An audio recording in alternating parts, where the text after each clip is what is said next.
Hi, I'm Bart Hansen. I'm the owner and lead instructor for CrushLivePoker.com. The following hand comes from our call-in show that we record at 4:45 p.m. Pacific Time every Monday.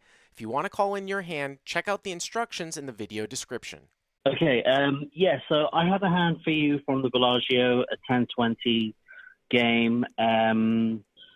This hand was 10-20, it's 11,850 effective, and I have both villains covered. Okay. So the hand, it's a straddle hand, so the under the gun straddles to 40. Okay. Under the gun +1 opens to 85. The hijack calls, the cutoff calls, the button calls, small blind folds, and I'm the hero in the big blind with ace of clubs, and I make the call. Ace 8 of clubs. And the under the gun player, yes, ace 8 of clubs. Yep. And the under the gun player also calls. So was this played over the summer? The pot is now 5. This was played over the summer? This was played, this was just before the World Series. Because that's kind of a small raise in a straddled pot, right, to 85. It's kind of... Yeah, I think as soon as the guy raised, I think he didn't realize there was a straddle on. Oh, so it was an accidental raise. He didn't know the pot was straddled. So, right. Got it. Yeah. Yeah. I mean, ace 8 of clubs is a hand that sometimes I think with so many people in the pot I might try and squeeze with. But on this particular occasion, considering that because I saw that as soon as he raised 85, he was like, oh, it's straddled. Right. And so he didn't realize it was a straddled pot, so I just completed and, yeah. So the pot's 520, and we get a flop of the jack of clubs, 9 of hearts, 4 of clubs. Jack of clubs, 9 of hearts, 4 of clubs. Okay. So you flop the nut flush draw. Correct. Yep. I did flop the nut flush draw. Yep. So I check, under the gun checks, and under the gun, 1 now bets out for 325. The hijack and cutoff both fold, and the button calls, and I elect just to call. So Jack 9-4, 2 clubs, check. Pre-flop razor bets 325 into a pot of what, like, it was 5 ways, right? So it's like 520. 520. Yeah, 6 ways. 6 ways. Button calls. 520. Yeah, button calls, hero calls, and big blind. I got to tell you, man, I think I might play this hand as a check raise quite a bit, right? So you've got some backdoor sort of straightening things going on. It's really, really difficult for the under the gun here to even continue on with only like some of the better parts of his strong range, because the button's called behind him too, right? Like he can defend more to your check raise if it was heads up, but he's got the button to call behind. I just feel like with your equity in the hand against a given range here, some of the things that are going on, and the fact that you have one of the non-showdown value like ace highs, as opposed to having like ace queen of clubs or some shit like that, where you can run into some equity, that I'd play this as a check raise here quite a bit from this spot.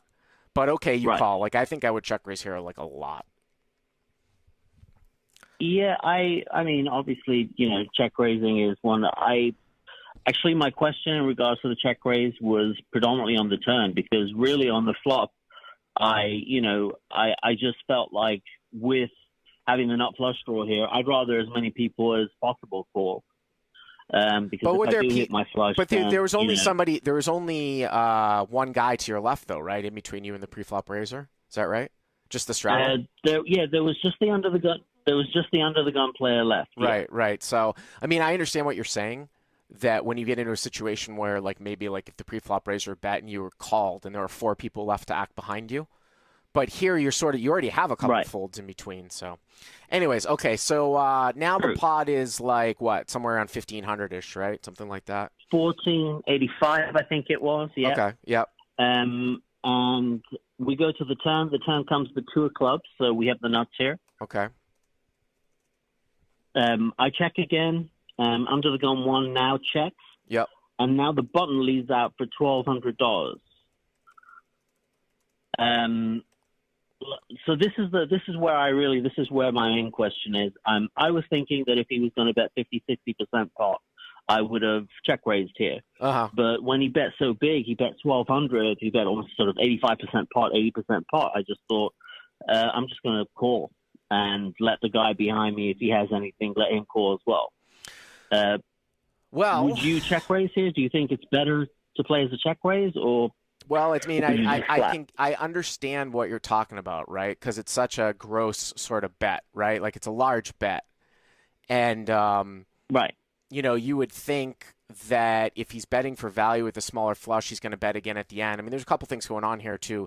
The fact that you call, that's like so strong. Like the guy, when you call an overbet on the turn here, coming from the big blind when you're in the middle, I'm just going to assume that the pre-flop raiser is supposed to fold out like every single hand that he has that except sets and overpairs without a club.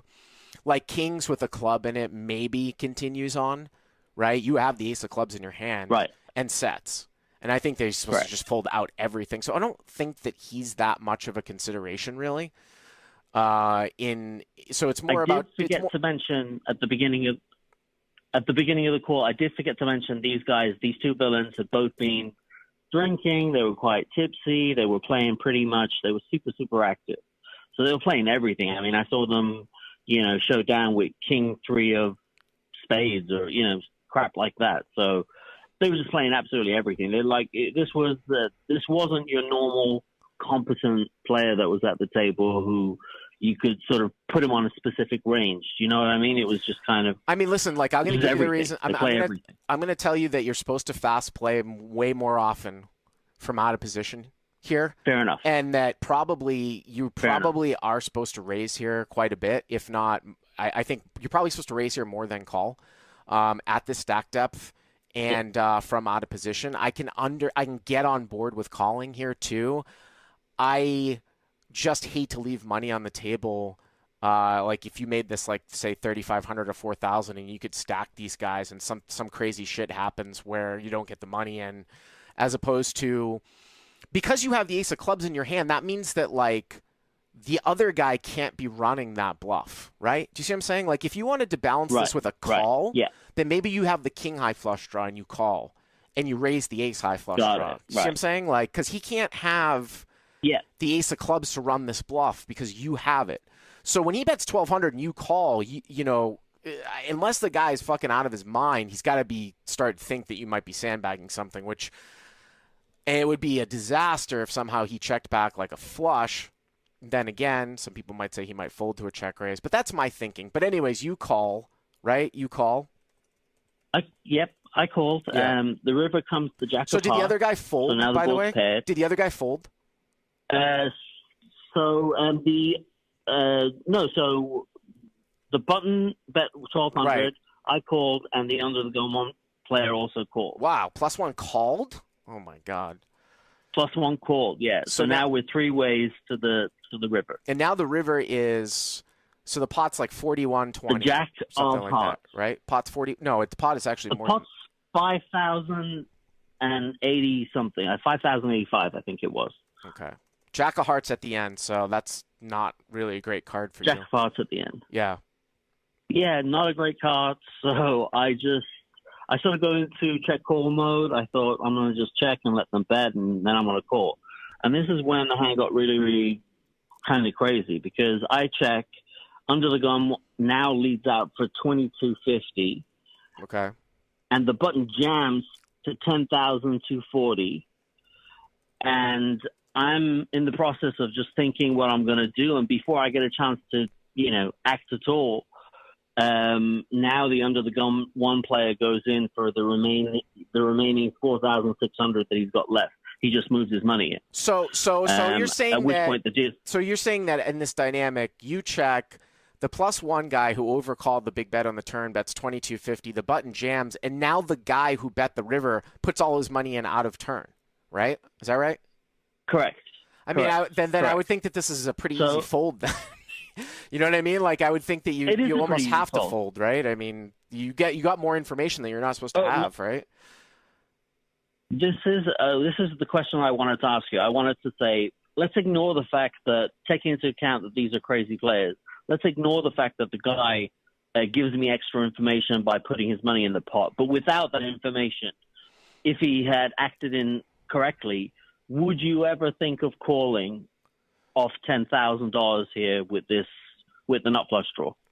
With the nut flush, basically. I don't think so. I mean, I know you sort of added that caveat of these guys are playing a little bit crazy, so that would be a deviation. But like if I didn't have that information and I was just trying to play like somewhat normal, no, even without the information of him calling behind, he's still leading the turn on a jack, and then you still have a raise on the button. And the guy who's the +1, I mean, it's certainly viable, right? That because you have the ace of clubs, the nut flush, like it's certainly viable that he's boated up, or one of the guys is boated up, right? You've got to beat the other guy, and nobody has the ace of clubs to run this bluff, so it would still be a fold, I feel like. What ended up happening? Exactly what I did. What ended up happening? I mean, I folded, of course. Yeah. And one of them had, so the under the gun player had ace jack of diamonds, and the other guy had, the guy on the button had king nine of clubs. So, what? I mean, I would have won a big pot. Yeah. Are these guys buddies, did you say? No, they weren't buddies, but they were just, I mean, they were 5 or 6 shots in, and they were sort of tipsy. Like I said, they just playing hand after hand. I don't know what happened. I don't know what happened here. I don't know whether I got angled. I mean, that's pretty crazy, man. I mean, you gotta obviously you gotta make an adjustment if you think the guys are like, sort of drunk and stuff. But I mean, even if guys are drunk, I'm not making that call. I think that's just an outlier. And I'm not making the call against the bet and the lead either. I mean, the real inflection point for you here, a couple of good things. I mean, I don't think that any of this stuff is really in question. You just sort of got a weird result. But I think that the flop should have been played mostly as a check raise. And I'm still probably check raising turn with the nuts here. I mean, if I had check raise turn, I don't think I'd ever be folding. No, of course not. To any bet, really. No, you're check raising turn to jam river. And the guy might just jam himself on the turn, right? Ace jack will fold, right? But correct.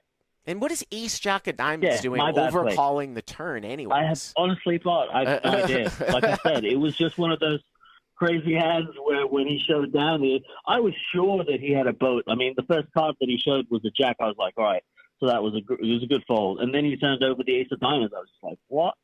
Yeah. And the other guy, king nine of clubs, I just couldn't believe what was happening. Yeah, but all right, Sean, thanks for the call. It was a good table. I appreciate it. A lot. All right, take it easy. Hey guys, if you like what you've seen here, please click on the subscribe button and you'll get notified every time we put up a new video. And if you want to check out crushlivepoker.com for the first month free, use the code YTA200. Click on the link right there.